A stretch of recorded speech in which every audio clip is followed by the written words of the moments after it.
Guys, আজকে আমরা বাংলাদেশের এমন একটা জায়গায় যাচ্ছি যেখানে আপনারা আগে কখনোই যাননি। আর হ্যাঁ, সেখানে আমরা রাতে থাকবো, নিজের হাতে রান্না করবো, আর সেটা মূলত ঝুমঘর। খাওয়া দাওয়া শেষে আমরা সেখানে গান গাইবো এবং সেখানে জুম করে তাম্বুতে থাকা অবস্থায় আমাদেরকে পাহাড়ি চোখ আক্রমণ করবে। সেখানে আমরা খাবো পাহাড়ি ফল, যেমন কাঁঠাল, তারপর হচ্ছে লটকন, নিজের হাতে পারবো। সেগুলো আমরা খেয়ে আপনাদেরকে স্বাদ নির্বাচন করে জানাবো। আর আমরা ছোট ছোট জিরেপথ দিয়ে হাঁটবো এবং অনেকগুলা ঝর্ণা আবিষ্কার করবো।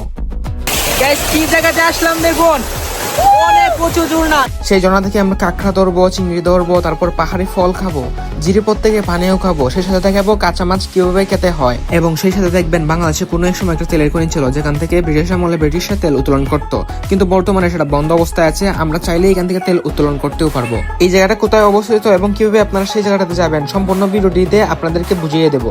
আর হ্যাঁ, অবশ্যই ভিডিওটি প্রথম থেকে লাস্ট পর্যন্ত দেখতে থাকুন, নয়তো অনেক কিছু মিস করে ফেলবেন। তো চলেন ভিডিওটি শুরু করা যাক। গাইজ, ভিডিও টাইটেল এবং থাম্বনেল দেখে তো বুঝেই গেছেন যে আজকে ভিডিওটা মূলত কোন টপিকে হতে যাচ্ছে। আর হ্যাঁ, সেখানে আমরা যাওয়ার জন্য অলরেডি রওনা হয়ে গেছি। আমরা শ্রীমঙ্গলের অপরূপ সৌন্দর্য দেখে যাচ্ছি। আর এখানে আজকে অনেক পর্যটক ছিল। যাই হোক, আমরা 2 থেকে 3 ঘন্টা জার্নি করার পর আমরা পৌঁছাই সেই কাঙ্ক্ষিত জায়গায়। এখানে আমাদের জন্য আগে থেকে ওনারা অপেক্ষা করতেছিলেন, কারণ হচ্ছে আমরাই এখানে অনেকটা লেট করে ফেলছিলাম আসতে। তো যাই হোক, গুরুত্বপূর্ণ কিছু কথা বলা হয় এখানে, যাতে আমরা পাহাড়ে নিরাপত্তা অবলম্বন করতে পারি। তো যাই হোক, আমরা রওনা হয়ে গেলাম সেই পাতারিয়া পাহাড়ের উদ্দেশ্যে। হাঁটতেছি ছোট ছোট জিরের পথ দিয়ে। হঠাৎ দেখা মিলল 2টা কাশিয়া ভাইয়ের। আর এখানে ওনারা পান নিয়ে যাচ্ছিলেন বিজে করে। আর ওনারা মূলত পানের মাধ্যমে জীবিকা নির্বাহ করেন। আমরা যাচ্ছিলাম একটা ব্রিজের উপর দিয়ে যাওয়ার চেষ্টা করছি। সবাই যাচ্ছে নিচে দিয়ে, কিন্তু আমরা যাচ্ছি উপর দিয়ে, কারণ আমাদের মধ্যে ডর ভয় নাই। অনেক কষ্ট হইতেছিল যেতে। যাওয়ার পথে আমরা হঠাৎ একটা লাঠি পাই। আর লাঠির মধ্যে অন্য রকমের স্ট্রাকচার দেখতে পাই। ভেবেছিলাম হয়তো বা কাশিয়া কোনো মেয়ে মেহের দিয়ে এগেছে। পরে ভাবলাম না, এটা প্রাকৃতিকভাবে তৈরিও হতে পারে। যাই হোক, এখানে আমরা অনেক বড় একটা এরিয়া দিয়ে যাইতেছি, কারণ হচ্ছে এখানে অনেক পরিমাণে আগর গাছ। আর আপনারা তো জানেনই, একটা আগর গাছের দাম লাখ টাকা পর্যন্ত হতে পারে। আর এখানে যে মেশিনগুলো দেখতেছেন, এগুলো হচ্ছে কাশিয়া পুঞ্জিতে পানি তোলার জন্য জেনারেটর। এই জেনারেটরের মাধ্যমে কাশিয়া পুঞ্জিতে পানি তোলা হয়। যাওয়ার পথে একটা লটকন গাছ পাই। আমরা লোবার সামলাতে পারি না, উঠে যাই লটকন গাছে। ইচ্ছা মতো লটকন পারি। পারার পর আমরা মূলত সেই লটকনগুলা খেয়েও ছিলাম। অনেক ভালো ছিল সেই লটকনগুলা। আপনারা চাইলে এখান থেকে লটকন নিতে পারেন। অনেক পরিমাণে লটকন আছে। মূলত এটা একটা লটকনের বাগানই বলতে পারেন। চারপাশে কিছুক্ষণ পর আমরা লটকনের দেখা পেয়েছিলাম, কিন্তু এই গাছের মধ্যে অনেক পাকা লটকন পেয়েছিলাম। অনেকে আবার লটকনকে ভবিও বলে। যাই হোক, এখানে আমরা অনেক সুন্দর সুন্দর জিরিপথ দিয়ে আঁকাইতেছিলাম। অনেক হর্ন হয়ে গেছিলাম যাত্রার পথে। আমি লাগছে এত গরম, আর এত উঁচুতে উঠতেছি আমরা। এখানে শুধু আমিই নয়, প্রত্যেকে এখানে হর্ন হয়ে গেছিল, কারণ অনেক উপরে আমরা উঠতেছিলাম। ওঠার পরে আমরা সেই কাঙ্ক্ষিত জায়গাটাতে অবশেষে আমরা সেই কাঙ্ক্ষিত জায়গায় অলরেডি আমাকে ওয়েলকাম জানানো হয়ে গেছে। ওয়েলকাম জানাইছে সুন্দর সুন্দরী মেয়েরা। অবশেষে আমরা সুন্দর সুন্দরী মেয়েদের কাছ থেকে ওয়েলকাম পেলাম। হয়েছে একজন সুন্দরী মেয়ে। এইগুলা হচ্ছে পাহাড়ে আসার ফল। দেখছেন নি, বুঝাইছেন কি অবস্থা হয়েছে, দেখছেন? ও মাই গড, অবস্থা একদম খারাপ। এগুলো আছে, আমরা জুম করে বসে আছি, দেখেন। যাই হোক, জুম করে আসার কিছুক্ষণ পরপরই ওনার গান বাজনা আরম্ভ করে দেন।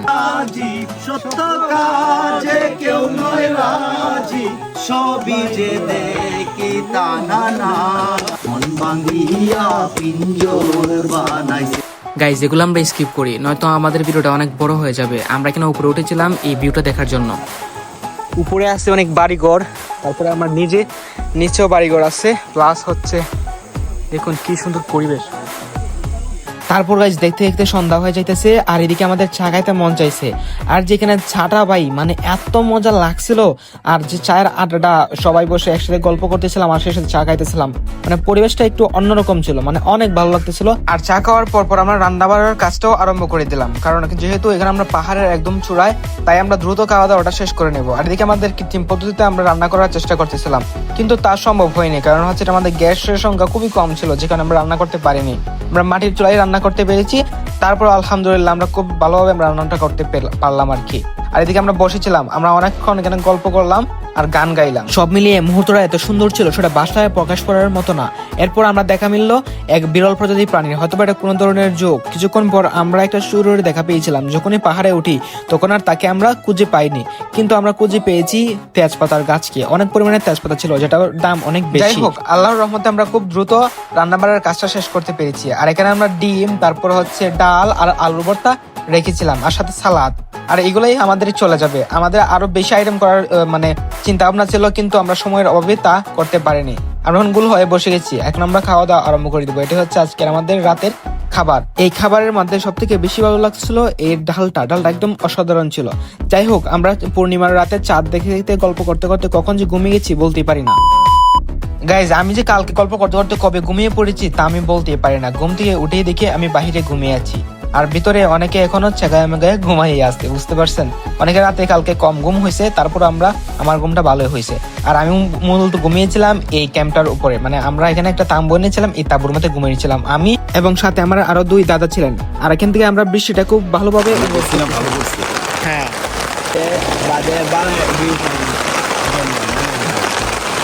গাইজ, আমাদের খুব ভোর পাহাড়ে যাওয়ার কথা ছিল, পাহাড়টাকে এক্সপ্লোর করার জন্য, কিন্তু বৃষ্টির কারণে আমরা পারিনি। তারপর ওই তাঁবুর মধ্যে আমরা অনেকটা সময় কাটিয়েছি। বৃষ্টি কমার পরপরই আমরা খাওয়া দাওয়াটা আরম্ভ করে দিলাম। আর এদিকে প্রাকৃতিক পরিবেশের মধ্যে খাওয়ার যে একটা অন্যরকম মজা, মানে ফিলিংস, এটা আপনারা যদি কখনো না খান তাহলে এটা বুঝতে পারবেন না। অনেক ভালো লাগতেছিল। আর যেহেতু অনেকটা রাস্তা আমাদের মানে দৌড়াতে হবে, যে কারণে আমরা আগে ভাগে আরেকবার চা খেয়ে নিলাম। তারপর হঠাৎ সাকিব আমাকে বলতেছে, মামা এদিকে একটা যুগে আমাকে ধরছে।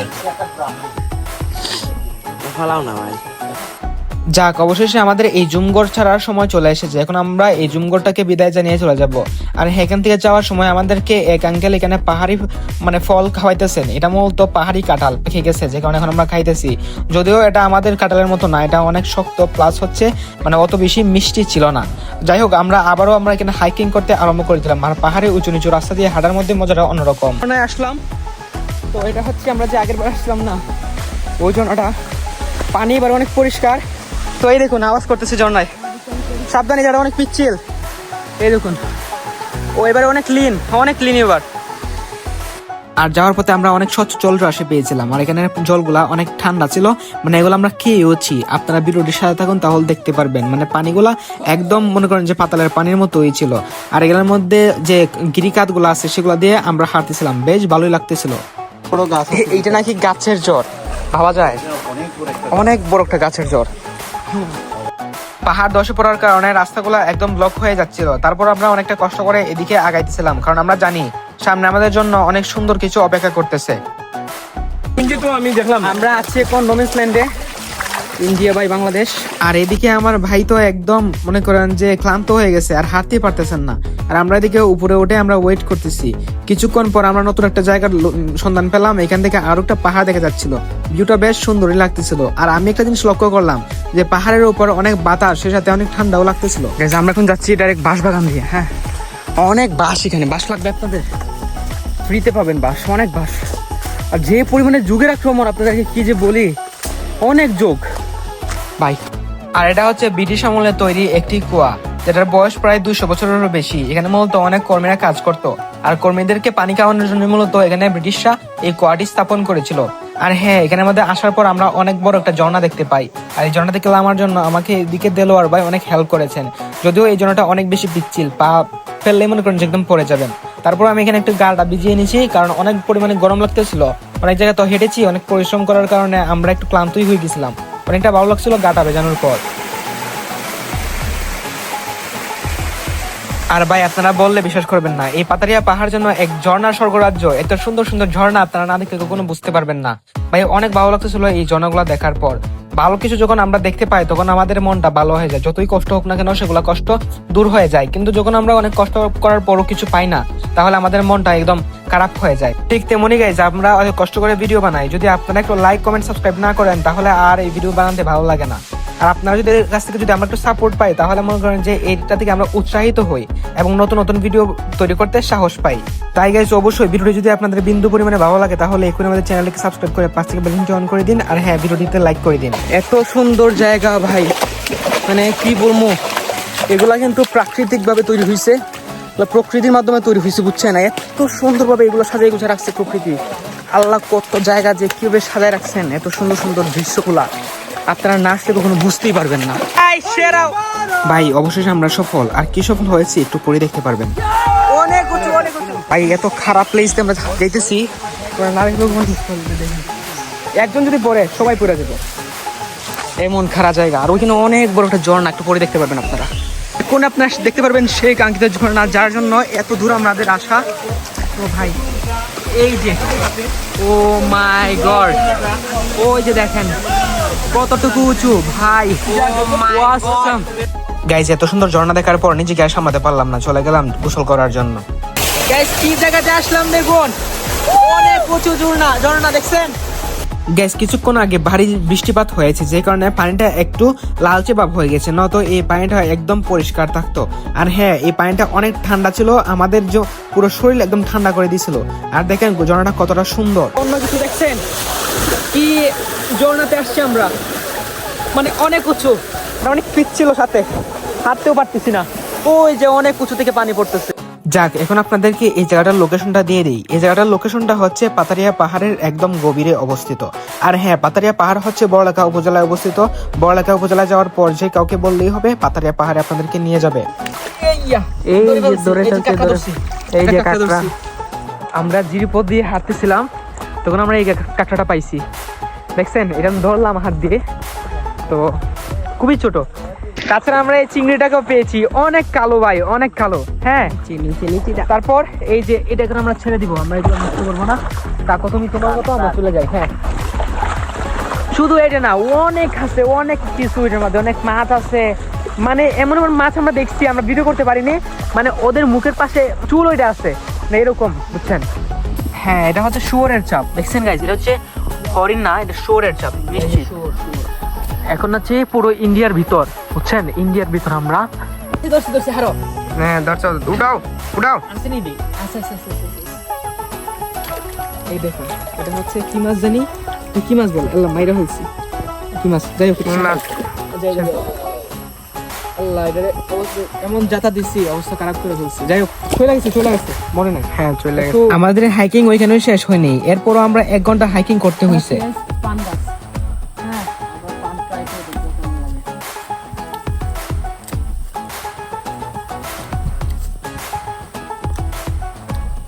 অনেক জাল। এই পানের বাগানটা পার হওয়ার পরপরই আমরা জনপদে আসতে পারি। এখানে অনেক মানুষ দেখা পেয়েছি, মানে লোকাল মানুষ, সাথে এখানের মধ্যে একটা গড়ও পেয়েছিলাম। আর সেই গড়ের বাহিরে ছিল অনেকগুলা পান। এই কাশিয়াপুঞ্জের যত মানুষ আছে, ওনারা সবাই মনে করেন যে পানের মাধ্যমে ওনাদের জীবিকা নির্বাহ হয়, বুঝছেন? সব পান চাষের মাধ্যমে ওনাদের জীবনটা চলে। আর হ্যাঁ, এক্ষেত্রে শুধু এখানকার কাশিয়াপুঞ্জির মানুষেরাই পানের উপর নির্ভর, বাকিরা আমরা ঠিক বলতে পারি না। কি উঁচু উঁচু পাহাড় আমরা পাইতেছি আজকে, ওই দেখুন সবাই কতটুকু উঁচু।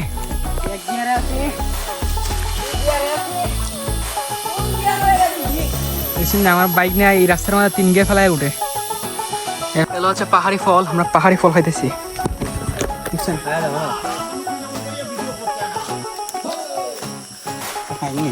এগুলো ফল কিন্তু খাওয়া যায়। হ্যাঁ, পাহাড়ি ফল অনেক মিষ্টি ভাই। এই ফলটা আমি জীবনের প্রথম খেলাম, কখনো ভাবতে পারিনি এই ফল খাওয়া যাবে, তবে খাওয়ার পর আমাদের ধারণা বদলে গেল। অনেক মিষ্টি ছিল এই ফলটা। এরপর আমি এই জিরিপথ থেকে পানিও খেয়েছি, কারণ সব জায়গায় এই পানি পাওয়া যায় না। আমাদের পানি একদম শেষ হয়ে গিয়েছিল। পাহাড়ে আসলে মিনারেল ওয়াটার পাবেন না। এটাই খেতে হবে, আর কোনো ওয়ে নাই। দর্শন নেই। ও আচ্ছা, চিংড়ি মাছ। আচ্ছা, যাই হোক, খাইন। ভাই লাগছে খুব ফেটো গিয়া কিছু ভাই না 4 ঘন্টার উপরে আটিয়া শেষ মোষ কিতা করমু আর ওটা খাসা খাইয়া এছাড়া করার কিচ্ছু নাই। আমি তো কাঁচা মাছ নাকের কাছে নিতে পারি না, কিন্তু ওনারা যে কিভাবে কাঁচা মাছ খান আমি এটাই বুঝি না।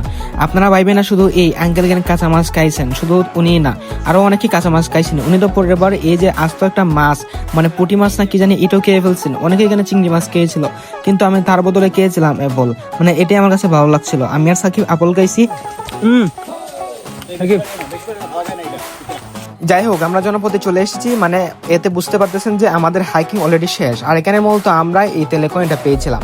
এটা মূলত বড়লেখার উপজেলার অবস্থিত। আর এই তেলেকোনিটা থেকে কোনো এক সময় তেল উত্তোলন করা হতো, কিন্তু কোনো এক বিস্ফোরণের কারণে এই তেলেকোনিটা ধ্বংস হয়ে গিয়েছে। ধ্বংস হয়নি বলতে অনেকগুলো তেল বের হয়েছিল, যেহেতু জায়গাটা অনেক বিপজ্জনক হয়ে উঠেছিল, যে কারণে এখানে বন্ধ করে দিয়েছিল পুরোপুরিভাবে। কিন্তু যদি আমরা চাই তাহলে এই তেলেকোনি থেকে তেল উত্তোলন করতে পারবো। আর হ্যাঁ, এটা সম্পূর্ণ ব্রিটিশ আমলে তৈরি করা হয়েছিল, মানে পেয়েছিল আর কি, অনেক তেল উত্তোলনই করেছিল।